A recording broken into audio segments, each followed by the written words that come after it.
N വാസുവിലോ അല്ലെങ്കിൽ പത്മകുമാറിലോ നിൽക്കാൻ പോകുന്നതല്ല. കൂടുതൽ ചോദ്യം ചെയ്യലുകൾ ഉണ്ടായാൽ സ്വാഭാവികമായും ഇപ്പോൾ പത്മകുമാർ നൽകുന്ന വിവരങ്ങളൊക്കെ അടിസ്ഥാനപ്പെടുത്തിയാണെങ്കിൽ ഇനി അന്വേഷണം പോകാൻ പോകുന്നത് കടകംപള്ളി സുരേന്ദ്രനിലേക്കായിരിക്കും എന്നൊക്കെ പ്രതിപക്ഷം ഇതിനോടകം തന്നെ പറഞ്ഞു കഴിഞ്ഞു. മാത്രമല്ല മുഖ്യമന്ത്രിയുടെ കൂടി പങ്ക് ഇക്കാര്യത്തിൽ ഉണ്ട് എന്ന് സംശയിക്കേണ്ടിയിരിക്കുന്നു. അതുകൂടി അന്വേഷിക്കണം എന്നൊക്കെ പ്രതിപക്ഷം ആവശ്യപ്പെടുകയാണ്.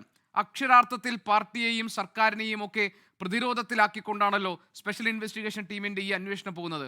അപ്പോൾ ദൈവതുല്യരായ ആളുകൾ ഞങ്ങളല്ല എന്ന് തങ്ങൾമാർ പറയുമ്പോൾ ആരെ ഉദ്ദേശിച്ചാണ് ഈ ദൈവതുല്യനായ ആൾ? അത് മുഖ്യമന്ത്രി തന്നെയാണ് എന്ന് ചിലർ, അത് കാരണഭൂതനായ വ്യക്തി തന്നെയാണ് ആ ദൈവതുല്യനായ ആൾ എന്നൊക്കെയുള്ള പ്രതികരണങ്ങൾ വരികയാണ് പ്രതിപക്ഷത്ത് നിന്ന്. ഇനി ഈ അന്വേഷണം തിരിയാൻ പോകുന്നത് കടകംപള്ളിയിലേക്കാണോ? ഗോപികൃഷ്ണൻ, ഇതൊരു ഭാവനാത്മകമായിട്ടുള്ള ഒരു ചോദ്യമാണ് എന്നുള്ളതാണ്. ഇത്തരം ഒരു ഹൈപ്പോത്തിസിസിലേക്ക് ഈ അന്വേഷണം എത്തുമെന്ന് ഞാൻ കരുതുന്നില്ല. കാരണം ഭാവനയെ പോലും മറികടക്കുന്ന തരത്തിലായിരുന്നല്ലോ അഡ്വക്കേറ്റ് ബി എൻ ഹസ്കർ. ഞാൻ തുടക്കത്തിലെ തടസ്സപ്പെടുത്തുകയല്ല, അങ്ങനെ താങ്കൾ കരുതരുത്. നമ്മുടെ ഭാവനയിൽ പോലും വിരിയാത്ത തരത്തിലുള്ള തട്ടിപ്പും അതിന് പിന്നിൽ പ്രവർത്തിച്ച ആളുകളും ഒക്കെയാണല്ലോ വെളിച്ചത്ത് വന്നുകൊണ്ടിരിക്കുന്നത്. അതുകൊണ്ട് ഒരു അല്പം ഭാവനാത്മകമായി ചോദ്യങ്ങൾ ചോദിക്കുന്നതിൽ ഈ വിഷയത്തിൽ വലിയ തെറ്റുണ്ടെന്ന് എനിക്ക് തോന്നുന്നില്ല. താങ്കൾക്ക് തോന്നുന്നുണ്ടോ? ഗോപികൃഷ്ണൻ, ഇതിൽ നിശ്ചയമായും ഇതിലൊരു ശബരിമല ശ്രീകോവിലിൽ നിന്നും ശബരിമല അയ്യപ്പൻ്റേതായിട്ടുള്ള സ്വർണം മോഷ്ടിക്കപ്പെട്ടിട്ടുണ്ട്, ഒരു തട്ടിപ്പ് നടത്തിയിട്ടുണ്ട് എന്നുള്ളതിനെ സംബന്ധിച്ച് ഒരാൾക്കും ഒരു തർക്കം ഉണ്ടാവില്ല. ശബരിമല അയ്യപ്പൻ്റെ ഒരു തരി മണൽ പോലും നഷ്ടപ്പെടാൻ പാടില്ല എന്ന ഉറച്ച ബോധ്യത്തിൻ്റെ അടിസ്ഥാനത്തിലാണ് ഈ സംസ്ഥാന സർക്കാരും SITയും ഈ അന്വേഷണം കൊണ്ടുപോകുന്നത്. ഇവിടെ വല്ലാത്ത തോതിൽ ഇതിനെ വിമർശിക്കുകയും ആ വിമർശനങ്ങളുടെ ഒക്കെ അടിസ്ഥാനത്തിൽ ഇത് ഏതോ തരത്തിൽ ബഹുമാനപ്പെട്ട കേരള ഹൈക്കോടതിയുടെ ഡിവിഷൻ ബെഞ്ചിൻ്റെ തീരുമാനത്തിൻ്റെ അടിസ്ഥാനത്തിലാണ് SIT ഇപ്പോൾ പ്രവർത്തിക്കുന്നതെന്നും ഒക്കെ തന്നെ പറയുകയാണ്. SITയുടെ നിയന്ത്രണം സംസ്ഥാന സർക്കാരിൽ തന്നെയാണ്. സംസ്ഥാന സർക്കാർ നൽകിയിട്ടുള്ള ശുപാർശ അനുസരിച്ച് ആണ് SITയെ ബഹുമാനപ്പെട്ട കേരള ഹൈക്കോടതി നിയമിച്ചിട്ടുള്ളത്. കേരളത്തിലെ ആഭ്യന്തര വകുപ്പിൻ്റെ കീഴിൽ തന്നെയാണ് SIT പ്രവർത്തിക്കുന്നത്. ഒരു തരത്തിലുമുള്ള രാഷ്ട്രീയ ഇടപെടലുകളും ഈ അന്വേഷണത്തിൽ ഉണ്ടാവില്ല എന്നുള്ളതായിരുന്നു CPM എടുത്തിട്ടുള്ള തീരുമാനം, സംസ്ഥാന സർക്കാർ എടുത്തിട്ടുള്ള തീരുമാനം. അതിൽ അയ്യപ്പൻ്റെ മുതൽ ആരെങ്കിലും കൊണ്ടുപോയിട്ടുണ്ടെങ്കിൽ അവരെയൊക്കെ അടിക്കുള്ളിലാക്കണമെന്നുള്ള കാര്യത്തിൽ ഒരു സംശയമില്ല. അവരെയൊക്കെ നിയമത്തിന് മുന്നിൽ കൊണ്ടുവരണമെന്നുള്ള കാര്യത്തിലും ഒരു തരത്തിലുമുള്ള വ്യത്യസ്തമായ ഒരു അഭിപ്രായം ആർക്കുമുണ്ട് എന്ന് ഞാൻ കരുതുന്നില്ല.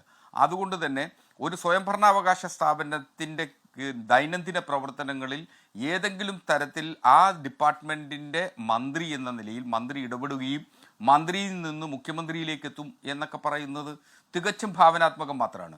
പ്രതിപക്ഷത്തിന് ഇത്തരം താങ്കൾ മുഖ്യമന്ത്രിയിലേക്ക് എത്തുമെന്നൊന്നും ഞാൻ പറഞ്ഞിട്ടില്ല. പക്ഷേ ഞാൻ ചോദിക്കുന്ന അഡ്വക്കേറ്റ് ബി എൻ ഹസ്കർ, താങ്കൾ കരുതിയിരുന്നോ കോന്നിയുടെ മുൻ MLA ആയിരുന്ന പത്തനംതിട്ട ജില്ലാ കമ്മിറ്റി അംഗമായ 42 വർഷമായി പാർട്ടിക്കൊപ്പം ഉണ്ടായിരുന്ന, പാർട്ടിയുടെ സേവകനായി നിന്ന, പിണറായിയുടെ അടുപ്പക്കാരനായിരുന്ന പത്മകുമാറിന്റെ അറസ്റ്റ് ഉണ്ടാകുമെന്ന് താങ്കൾ കരുതിയിരുന്നോ?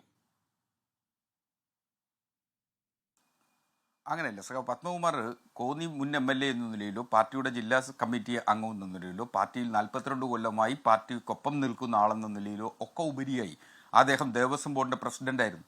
അപ്പോൾ അദ്ദേഹത്തെ പാർട്ടി ക്രിയാത്മകമായി പ്രവർത്തിക്കുന്നതിന് വേണ്ടി ഒരു ചുമതല ഏൽപ്പിക്കുകയും വലിയൊരു താക്കോൽ സ്ഥാനം അദ്ദേഹത്തിന് ഏൽപ്പിക്കുകയും ചെയ്തിരുന്നു. പത്മകുമാർ അക്കാര്യത്തിൽ വീഴ്ച വരുത്തിയിട്ടുണ്ട്.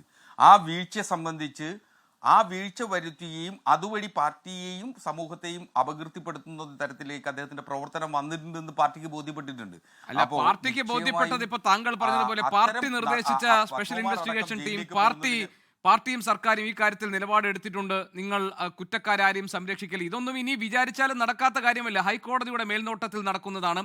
എന്തുകൊണ്ടാണ് ഈ ഉദ്യോഗസ്ഥരെ തെരഞ്ഞെടുത്തത് എന്ന കാര്യത്തിൽ ഹൈക്കോടതി വ്യക്തമായി ഇടക്കാല റിപ്പോർട്ടിൽ കാര്യങ്ങൾ, അതായത് ഉദ്യോഗസ്ഥർ, വ്യക്തിത്വമുള്ള, അതോടൊപ്പം തന്നെ ഇന്റഗ്രിറ്റി ഉള്ള ഓഫീസേഴ്സിനെ ഞങ്ങൾ തിരഞ്ഞെടുത്തിട്ടാണ് ഈ SITക്ക് രൂപം കൊടുക്കുന്നത്, ഈ അന്വേഷണത്തിലേക്ക് ഞങ്ങൾ മേൽനോട്ടം വഹിക്കുന്നതെന്ന് ഹൈക്കോടതി വ്യക്തമാക്കുകയുണ്ട്. അപ്പോൾ ഇതിന്റെ അന്വേഷണത്തിന്റെ ഒരു ക്രെഡിറ്റും അഡ്വക്കേറ്റ് ബി എൻ ഹസ്കർ സർക്കാരിനില്ല.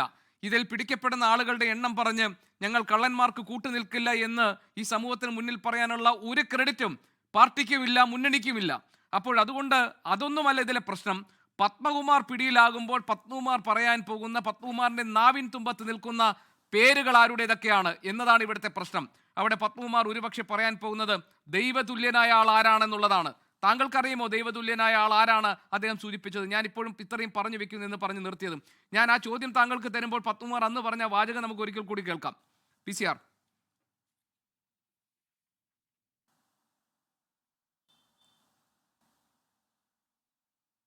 എൻ്റെ ഭരണകാലത്തെന്ന് പറഞ്ഞു കഴിഞ്ഞാൽ ഇപ്പോൾ നമ്മൾ ദൈവതുല്യം കാണുന്ന പലരും ഇതിനകത്തുണ്ടെങ്കിൽ ഞാൻ എന്ത് ചെയ്യാൻ പറ്റും?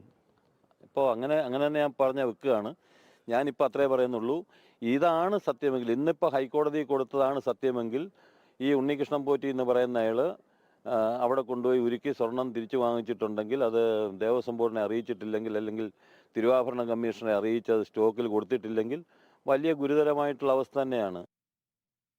അപ്പോൾ ഈ ഗുരുതരമായ അവസ്ഥയ്ക്ക് നമ്മൾ ദൈവതുല്യം കാണുന്ന ആളുകളൊക്കെ ഉണ്ടെങ്കിൽ പിന്നെ എനിക്ക് എന്ത് പറയാൻ പറ്റും എന്ന് പറഞ്ഞത് ആരെക്കുറിച്ചാണെന്ന് അഡ്വക്കേറ്റ് വി എൻ അസ്കർ, താങ്കളുടെ ഭാവനയിലെങ്കിലും അതിനൊരു ഉത്തരമുണ്ടോ?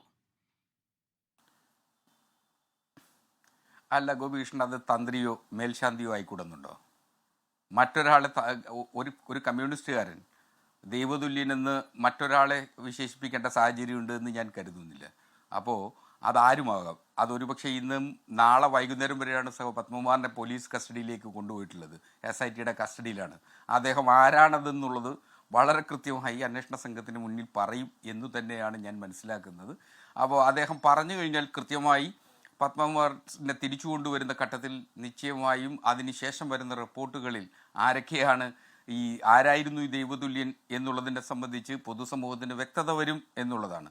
അതുകൊണ്ട് ഞാനിപ്പോൾ പറഞ്ഞു വെച്ചത്, ഇത് നിങ്ങൾ കരുതുന്നത് പോലെ കടമ്പുള്ളിയിലേക്ക് എത്തും, കടമ്പുള്ളിയാണ് ഇത് ദൈവതുല്യൻ എന്നൊന്നും കരുതേണ്ട കാര്യമില്ല. പാർട്ടിയുടെ സംസ്ഥാന കമ്മിറ്റി അംഗമായിട്ടുള്ള ഒരാളെ, അല്ലെങ്കിൽ പാർട്ടിയുടെ ജില്ലാ കമ്മിറ്റി അംഗമായിരുന്ന ഒരാൾ എന്തായാലും ദൈവതുല്യനെന്നും ഹിസ് ഹൈനസ് എന്നും വിളിക്കേണ്ട സാഹചര്യമൊന്നുമില്ല. ഞങ്ങൾ പരസ്പരം സംബോധന ചെയ്യാറുള്ളത് സഖാവെന്ന് തന്നെയാണ്. അപ്പോൾ അത്തരത്തിൽ തന്നെയായിരിക്കും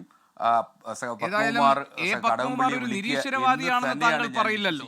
കാരണം ശബരിമലയിലെ യുവതീ പ്രവേശനത്തിന്റെ കാര്യത്തിൽ വിയോജിപ്പുകളും വിഷമതകളും അനുഭവിച്ച ദേവസ്വം ബോർഡ് പ്രസിഡന്റായിരുന്ന ആളാണ് പത്മകുമാർ. താങ്കൾക്ക് അറിയാമല്ലോ. അപ്പൊ അതിനകത്തൊന്നും നമുക്ക് മറച്ചു വെക്കേണ്ട കാര്യമില്ല. അപ്പോൾ അദ്ദേഹത്തിന്റെ മനസ്സിൽ ദൈവത്തിന്റെ സ്ഥാനമുള്ള ഒരാൾ എന്നും നമുക്ക് അതിന് അർത്ഥം കൽപ്പിക്കാം. അങ്ങനെ നമുക്ക് അത്തരമൊരു നറേറ്റീവിലേക്ക് ഈ ഘട്ടത്തിൽ എത്താൻ കഴിയുമെന്ന് എനിക്ക് തോന്നുന്നില്ല.